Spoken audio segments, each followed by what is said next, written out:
चार, दो दूनी चार, दो तिये छह, दो तिये छह, दो चौके आठ, दो चौके आठ। गुरुजी, मैंने साफ सफाई कर दी है, क्या मैं अंदर कक्षा में आ सकता हूँ?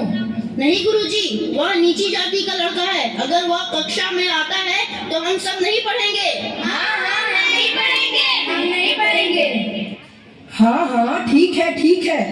सुनो, पढ़ाई लिखाई करना तुम्हारा काम नहीं है, यह काम सिर्फ ऊंची जाति के लड़कों का है। तुमसे यह काम नहीं होगा, जाओ जाकर झाड़ू पोछा करो।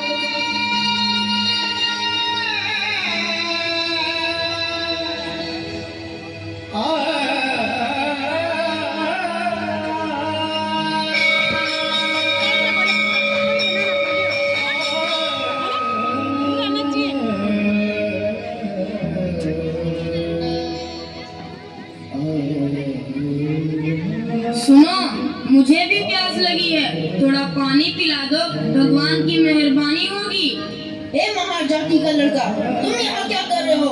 यहाँ तुम्हारी जगह नहीं है, चलो निकलो यहाँ से। हाँ हाँ निकलो। सारा दिन खराब कर दिया।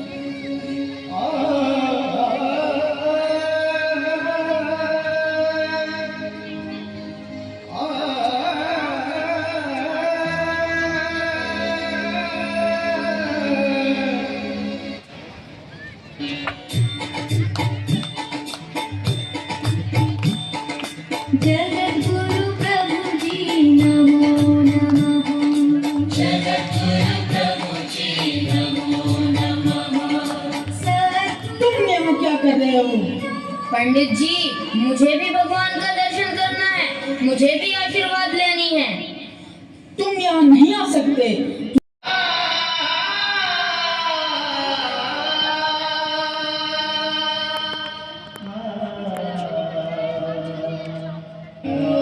डॉक्टर अंबेडकर ने अपने जीवन में बहुत से ऐसे कष्ट सहे, लेकिन कभी भी अपने शिक्षा को प्रभावित नहीं होने दिया।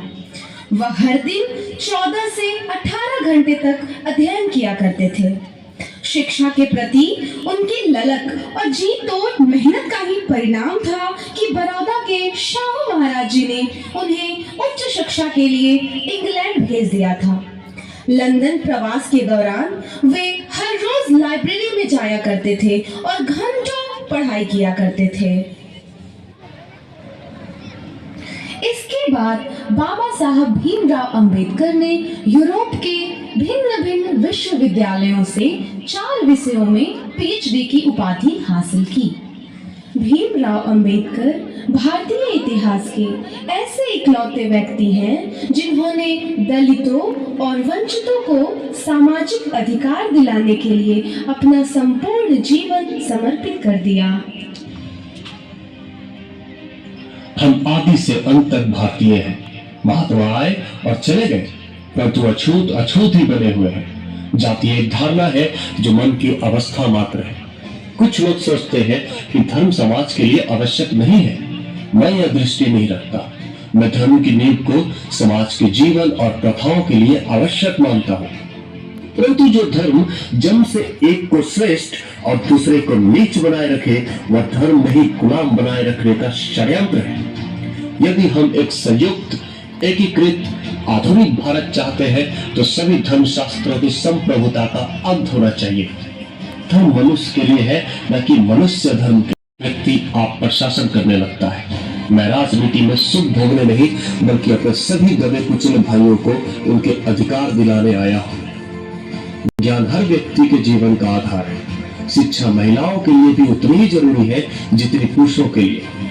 मैं बहुत मुश्किल से इस कारवां को इस स्थिति तक लाया हूँ। यदि मेरे लोग, मेरे सेनापति इस कारवां को आगे नहीं ले जा सके तो पीछे भी मत जाने देना।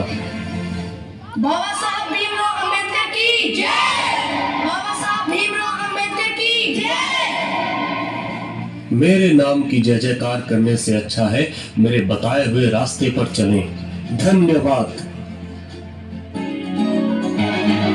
राष्ट्र संविधान का है तू ही शिल्पकार, तू ही शिल्पकार, तू ही शिल्पकार। तूने ही सिखाया है समानता का सार, समानता का सार, समानता का सार। शिल्पकार, तूने ही सिखाया है समानता का सार, अपनी कलम से की है देश रचना, एक एक शब्द तेरा भीम गर्जना। साहिब मेरे भीमराव, साहिब मेरे भीमराव। संविधान को भारतीय समाज के लिए एक मार्गदर्शक दस्तावेज के रूप में प्रस्तुत करने में डॉक्टर अंबेडकर की सबसे प्रभावी और निर्णायक भूमिका थी।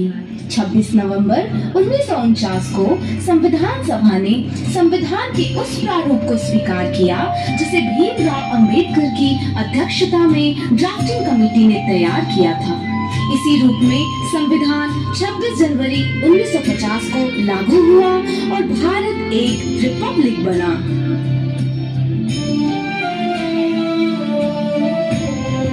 बहुत ही खूबसूरत संदेश देता हुआ ये बताया गया कि शिक्षा वह शेरनी का दूध है